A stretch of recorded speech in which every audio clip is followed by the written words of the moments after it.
জুলাই সনদ নিয়ে বা সংবিধান সংস্থার যে প্রস্তাব গণভোট যেটা হলো এটা নিয়ে আদালতে যাওয়া যাবে না, এই ধরনের একটা ঐক্যমত্য এসছে। কিন্তু আমরা তো দেখেছি এর মধ্যে আদালতে ব্যাপারটা চলে গেছে, আদালতের বারান্দায় চলে গেছে।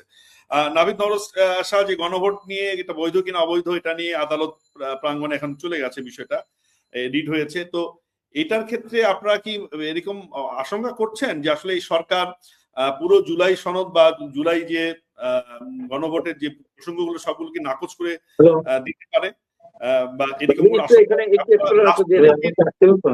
রাষ্ট্রপতিকে প্রথম অধিবেশনে তার ভাষণের কি আপনারা বিরোধিতা করবেন? আমি একটু এক্সপ্লেনেশন দিয়ে নেই। এইখানে আদালতে যেতে পারবে না কোনটা, এই পরিষদ যে আইনগুলি করবে সে আইনগুলির বিষয়ে যেতে পারবে না, কিন্তু গণভোটের এগেইনস্টে তো যেতেই পারবে এবং গেছেও, এবং সেই রিট তো গৃহীত হয়েছে। সেটা গেছে না, আদালতে যেতে তো পেরেছেই, সেটা নিয়ে তো আর কিছু বলার নেই। এবং যে দুইজন আইনজীবী এটির পিছনে আছেন, দুইজনই কিন্তু বিএনপি পন্থী আইনজীবী, তাদের যখন আমরা পরিচয় জানতে পারলাম। তো আমি জানি না যে এতে বিএনপির হাইকমান্ডের কোনো নির্দেশ বা কোনো মতামত ছিল কিনা, কিন্তু সেটা আসলে আদালতেই সেটা আসলে মানে রিজলভ হোক, সেটা নিয়ে আমাদের কোনো সমস্যা নেই। কিন্তু এখন যদি বিষয়টা যে জুলাই সনদ বৈধ নাকি অবৈধ, অথবা গণভোটকে বৈধ এবং অবৈধর মানে মাত্রায় যদি আমরা ফেলতে চাই, তাহলে তো অনেক কথাই চলে আসে। এটা একটা গণ অভ্যুত্থান হয়েছে, গণ অভ্যুত্থানই তো তাহলে বৈধতা নেই। আমাদের শেখ হাসিনা যে বৈধতার কথা বলে বলে 14 নির্বাচন করিয়েছে, 18 নির্বাচন করিয়েছে, 24 নির্বাচন করিয়েছে, সেটা তো তিনি বৈধতার কথাই বলেছেন। তখন তো বিএনপির সবাই এবং আমাদের সুশীল সমাজও তখন চুপ করেছিলেন, কিন্তু বিএনপির সবাই তো তারা ঠিকই বলেছেন যে ওগুলো অবৈধ নির্বাচন। শেখ হাসিনা তো সাংবিধানিক ধারাবাহিকতার কথা বলে বলেই কিন্তু নির্বাচনগুলো করিয়েছেন। জাতীয় পার্টিকে তারা একটা পুতুল বিরোধী দল বানিয়েছেন, তখন কিন্তু বিরোধী দল হিসেবে বিএনপি ভয়েস রেজ করেছে। কিন্তু এখন যখন তাদের উপরে দায়িত্বটা চলে আসলো, তাদের সরকার গঠিত হলো, এখন যদি তারা কথায় কথায় আবার সেই সংবিধান, আবার সেই ধারাবাহিকতার কথাই বলতে চায়, তো তাহলে তো হবে না। কারণ বিষয়টা হচ্ছে এখানে একটা গণ অভ্যুত্থান হয়েছে। একটা গণ অভ্যুত্থান যখন হবে, তখন এটা একটা এক্সট্রা অর্ডিনারি সিচুয়েশন। আমাদেরকে সেটার বেসিসেই কিন্তু চিন্তা করতে হবে যে আগামী রাষ্ট্রটা কিভাবে পরিচালনা হবে। এবং গণ অভ্যুত্থানের পরে এই জুলাই সনদ হচ্ছে একটা গণরায়, গণভোটে গণরায় প্রকাশিত হয়েছে জুলাই সনদের পক্ষে। আপনি আদালতে যেতেই পারেন, আমিও দেখতে চাই বা আমরাও দেখতে চাই যে আদালত আসলে কিভাবে বিষয়টাকে ইন্টারপ্রেট করে। কিন্তু বৈধতা বা অবৈধতার কথা বললে অন্তর্বর্তীকালীন সরকারও একটু অবৈধ সরকার ছিল, অন্তর্বর্তীকালীন সরকারের অধীনে গঠিত হওয়া নির্বাচন কমিশনও অবৈধ, তাহলে বর্তমান যে সরকারের নির্বাচনে বিজয়ী হয়ে বিএনপি সরকার গঠন করেছে, বিএনপি সরকারের বৈধতা নিয়েও তো তখন প্রশ্ন আসবে। যদি বৈধতার কথাই বলতে তাহলে তো 2024-এর পর 2029 সালে নির্বাচন হওয়ার কথা ছিল, 2026 সালে তাহলে কোন হিসেবে নির্বাচন হলো? সুতরাং এটাকে আমরা একটা গণ অভ্যুত্থানের যে ঘটনাটা ঘটলো, এটাকে কিন্তু আমরা বৈধতা অবৈধতার মধ্যে ফেললে আসলে হবে না। কারণ আপনাকে এখানে জনগণের যে স্বতঃস্ফূর্ত সার্বভৌম অভিপ্রায়, এটিকে আপনাকে প্রায়োরিটি দিতে হবে। আর এটা আপনি প্রশ্ন করলেন যে রাষ্ট্রপতির ভাষণ নিয়ে, সেটা তো আমরা পরিষ্কার ভাবে বলেছি যে এই রাষ্ট্রপতি হচ্ছে ফ্যাসিস্ট সরকারের অংশ ছিলেন। শেখ হাসিনার রাষ্ট্রপতি তিনি, শেখ হাসিনাকে তিনি পায়ে ধরে সালাম করেছিলেন। এই রাষ্ট্রপতি মানে এহেন কোনো তাবেদারি নাই যা তিনি করেন নাই ফ্যাসিস্ট এবং স্বৈরাচার সরকারকে। এখন রাষ্ট্রপতি যদি ভুল পাল্টে বাংলাদেশ জিন্দাবাদ বলেন, তারেক রহমানের সাথে মধুর মধুর কথাবার্তা বলেন, তাতে যে রাষ্ট্রপতির ক্যারেক্টার বদলে গেলে, এরকম কিন্তু না বিষয়টা। তাকেও কিন্তু সাংবিধানিক ধারাবাহিকতার দোহাই দিয়ে বিএনপি এবং সেনাবাহিনী তাদেরকে রেখে দেওয়া হয়েছে। আমরা কিন্তু শুরুতে দাবি জানিয়েছিলাম রাষ্ট্রপতিকে যেন পদত্যাগ করতে বাধ্য করা হয়। ঠিক আছে, আমরা তখনও তারপরও মেনে নিলাম, আমরা কিন্তু এটা নিয়ে একদম আন্দোলন কন্টিনিউ করিনি। তাহলে এখন যখন নির্বাচিত সরকার এসেছে, একটা নির্বাচিত সংসদ বসছে, তাহলে এখন তাকে অভিশংসন করতে বাধাটা কোথায়?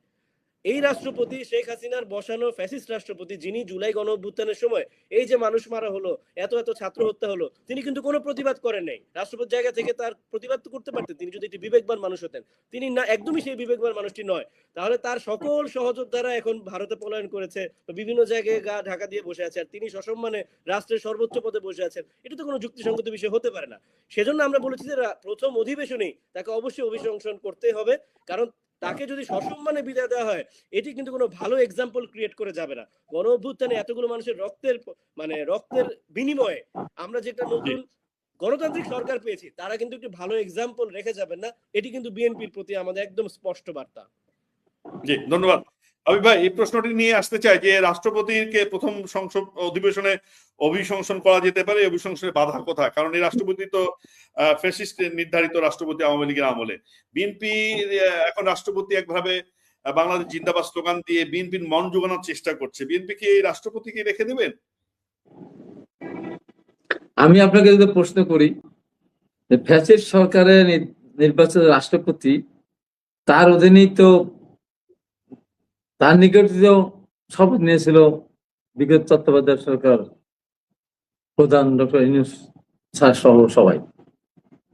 তো তখন তো ওটা প্রশ্ন আসেনি।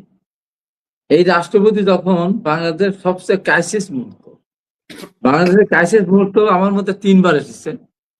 একবার হলো 1971 সালের 26শে মার্চ, যেদিন দেশ ছিল একেবারে দিশাহারা, কোনো কথা বলার লোক ছিল না, দিক নির্দেশ দেওয়ার লোক ছিল না। তখন শহীদ রাষ্ট্রপতি জিয়া রহমান কিন্তু একজন সেনাবাহিনীর মেজর র্যাঙ্কের অফিসার একটা দেশের সরকারি চাকরি করা অবস্থায় কিন্তু রিভোল্ট করেছিলেন। আবার আসলো 7ই নভেম্বর, আরেকটা ঘটনা। এরপরে আমরা এরশাদের পতন ঘটালাম, সেটা একটা আন্দোলনের মধ্য দিয়ে। এরপরে আসে 24শে আপনার 5ই আগস্ট আসলো। সেদিন কিন্তু দেশ টালমাটাল অবস্থায় ছিল। ডক্টর ইউনূস সাহেব দেশের মানে প্রধান উপদেষ্টা হলেন, তখন উনি প্যারিসে ছিলেন, উনি 3 দিন পরে আসলেন। 3 দিন পরে এই সময়কাল রাষ্ট্রপতি, ফ্যাসিস্ট সরকারের রাষ্ট্রপতি সেদিন নিজে অসত্য কথা বললেন। উনি বললেন প্রধানমন্ত্রী পদত্যাগ করেছে, আমি নিশ্চিত, আমার কাছে তার পদত্যাগপত্র আছে। এ কথাটা সঠিক ছিল না। দেশ জাতির স্বার্থে দেশকে একটা বিশৃঙ্খল অবস্থা থেকে রক্ষা করার জন্য 3 বাহিনী প্রধানকে পিছনে রেখে কিন্তু এই কথা উনি বলেছিলেন। সেদিন যদি রাষ্ট্রপতি এই দৃঢ় অবস্থায় না থাকতেন, হয়তো তার অবস্থা খারাপ হয়ে যেতে পারতো, সেটা ঠিক। দেশের অবস্থা কোথায় যেত? যে কারণে পরবর্তী সময় বারে বারে কিন্তু রাষ্ট্রপতিকে সরানোর চেষ্টা হয়েছে, দেশের ভিতরে বিশৃঙ্খল অবস্থা সৃষ্টি করার চেষ্টা করা হয়েছে।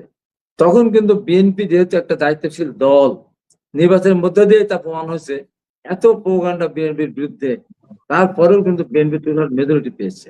সেই বিএনপি কিন্তু সেদিন রাষ্ট্রপতিকে সাংবিধানিক একটা পোস্ট হিসাবেই ধরে নিয়েই কিন্তু সেদিন রাষ্ট্রপতিকে অভিশংসন না করা যায় বা তাকে সরিয়ে দেওয়া না হয়, সেই দৃঢ় অবস্থান নিয়েছিল।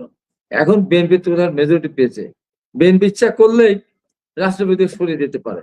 কিন্তু রাষ্ট্রপতি যেহেতু একটা সাংবিধানিক পোস্ট এবং সে তার দায়িত্ব পালন করেছে, ফ্যাসিস্ট সরকারের হতে পারে সে, কিন্তু সে দায়িত্ব পালন করেছে। এখন সে জয় বাংলা স্লোগানের পরিবর্তে জিন্দাবাদ স্লোগান যদি দেয়, এটা যে বিরাট মহাভারত অশুদ্ধ হয়ে যাবে তা না। মানে কাজটা কি করেছেন, মানে ওদের ভূমিকাটা কি, সেটা আমাকে দেখতে হবে। রাষ্ট্রপতি দৃঢ় অবস্থায় না থাকতেন, তাহলে মাঝখানে যে সমস্ত ঘটনাগুলি আমরা অনেকেই জানি, অনেকেই জানি না। মঞ্জুর ভাই আমার চেয়ে ভালো জানেন, আমি কিছুটা জানি।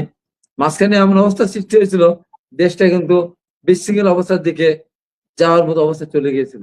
তখন কিন্তু রাষ্ট্রপতি সুদৃঢ় অবস্থান নিয়েছিল এবং তার সুদৃঢ় অবস্থান নেওয়ার পরিপ্রেক্ষিতেই তখন তারা বিশৃঙ্খলা সৃষ্টি করতে চেয়েছিল। মাঝখানে আপনারা দেখেছেন না, প্রধান বিচারপতিকে রাষ্ট্রপতি বানানোর জন্য একটা ষড়যন্ত্র বা চক্রান্ত হয়েছিল। তখন রাষ্ট্রপতি কিন্তু তার বুদ্ধিমত্তা দিয়ে উনি এমন এক অবস্থা সৃষ্টি করেছিলেন যে তখন যদি এমন কোনো ঘটনাকে ঘটানোর চেষ্টা করতো, রাষ্ট্রপতি তাৎক্ষণিক ব্যবস্থা নিয়ে দেশটাকে কিন্তু শান্তিপূর্ণ অবস্থানে রাখার চেষ্টা করতেন। সেটা জানার পরে কিন্তু তার দিকে আগায়নি। সেজন্য এটা বিএনপির উপরে নির্ভরশীল। বিএনপি যদি মনে করেন যে রাষ্ট্রপতির দৃঢ় অবস্থার কারণেই এই নির্বাচনটা হয়েছে, মাঝখানে যদি রাষ্ট্রপতি না থাকতো, তাহলে প্রধান উপদেষ্টা উনি থাকতেন কিনা, আবার প্রধান রাষ্ট্রপতি কে হতেন, এগুলি নিয়ে নানান ধরনের ঘটনা ঘটতে পারতো। সেখানে হয়তো বিএনপি সময় নিচ্ছে, হয়তো বিএনপি একটা সিদ্ধান্ত নিবে। যখন আমি চাই না, আমি ব্যক্তিগতভাবে চাই না রাষ্ট্রপতি বেজ্জতি করে তাকে পাঠাতে হবে, যিনি দেশের ইজ্জত রক্ষা করেছেন একটা পর্যায়ে। ফ্যাসিস্ট সরকারের তার নির্বাচন হওয়ার পরেও যিনি দেশকে রক্ষা করে, দেশের একটা পরিস্থিতিকে রক্ষা করেছেন, তাকে বেজ্জিত করে তাকে বিদায় দিতে হবে। বক্তব্যের বিদায় আমার বলতে হবে কুত্তার বাচ্চা শাহাবুদ্দিন চুপ্পু, যদিও উনি একজন বীর মুক্তিযোদ্ধা, সুরের বাচ্চা সেনাপ্রধান, যে সেনাপ্রধান সেদিন যদি দৃঢ় ভূমিকা না রাখতেন, বা সেনাপ্রধান যদি সেদিন, তার সেনাপ্রধান তো বিগত সরকার দ্বারা নির্বাচিত ছিল বা নিয়োগপ্রাপ্ত ছিলেন, তারপরেও কিন্তু দেশের স্বার্থে ছাত্র আন্দোলনের প্রতি সম্মান দেখিয়ে, দেশের মানুষের আন্দোলনের প্রতি সম্মান প্রদর্শন করে সেদিন কিন্তু উনি গুলি চালান নাই, বা দেশটাকে একটা এই গণতান্ত্রিক পদ্ধতিতে ফিরিয়ে নিয়ে আসার জন্য উনি চেষ্টা করেছেন। অতএব যারা একটা পর্যায়ে দেশের দুর্দিনে, এখন আমরা অনেকে অনেক কিছু বলতে পারি, অনেকে বলতে পারে ক্যান্টনমেন্টের সব খুলে নিয়ে আসতে পারি, নিয়ে আসবো, ক্যান্টনমেন্ট উড়িয়ে দেবো, এসব কথা বলতে পারে। কিন্তু সেদিন যদি ওই ক্যান্টনমেন্ট থেকে যারা বেরিয়ে এসেছিলেন, তারা যদি সেদিন জনতার পক্ষ না নিতেন, তাহলে আমাদের ভাগ্যে কি হতো আমি জানি না। তাই আমি মনে করি কাকে অসম্মান করে বিদায় দেওয়ার মধ্যে কি চাপে বলে মনে করি না। আমি শেষ কথা বলি যে জি। যে কথাটা বলা হচ্ছে বারবার, যে শেখ হাসিনার নির্বাচন বৈধ অবৈধ দেওয়া, 14 সালের নির্বাচন, 18 সালের নির্বাচন, 24 সালের নির্বাচন, ওইটা সাংবিধানিক অবস্থান বজায় রেখে করেছে, সেটার সাথে বর্তমানটা তুলনা করা যাবে না। কারণ তখন একটা নিরপেক্ষ তত্ত্বাবধায়ক সরকার বিধান সংবিধানে ছিল, জ্যান্ত অবস্থায় ছিল। সেটা আওয়ামী লীগ অন্যায়ভাবে সংবিধানকে পাশ কাটিয়ে সংসদের উপরে চাপিয়ে দিয়ে বা কোর্টের উপর চাপিয়ে দিয়ে সেদিন তারা তত্ত্বাবধায়ক সরকার বিধান বলবৎ থাকা অবস্থায় তারা সেদিন নির্বাচন করতে বাধ্য করেছিল বিরোধী দলগুলোকে। তার অধীনে ক্ষমতা থেকে, তারা প্রধানমন্ত্রী থেকে, মন্ত্রী থেকে, এমপি থেকে, তার সাথে এটা তুলনা করলে কিন্তু চলবে না। সেটার সাথে এটাকে অনেক পার্থক্য।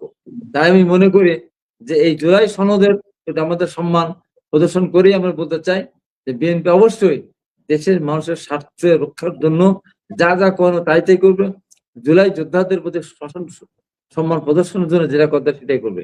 সবকিছু পরেও এদেশের মানুষ কিন্তু বিএনপিকে ভোট দিয়েছে, সব জেনারেশনের পরেও বিএনপি নোট অফ ডিসেন্ট দিয়েছিল, তারপরেও কিন্তু এদেশের মানুষ বিএনপিকে ভোট দিয়েছে।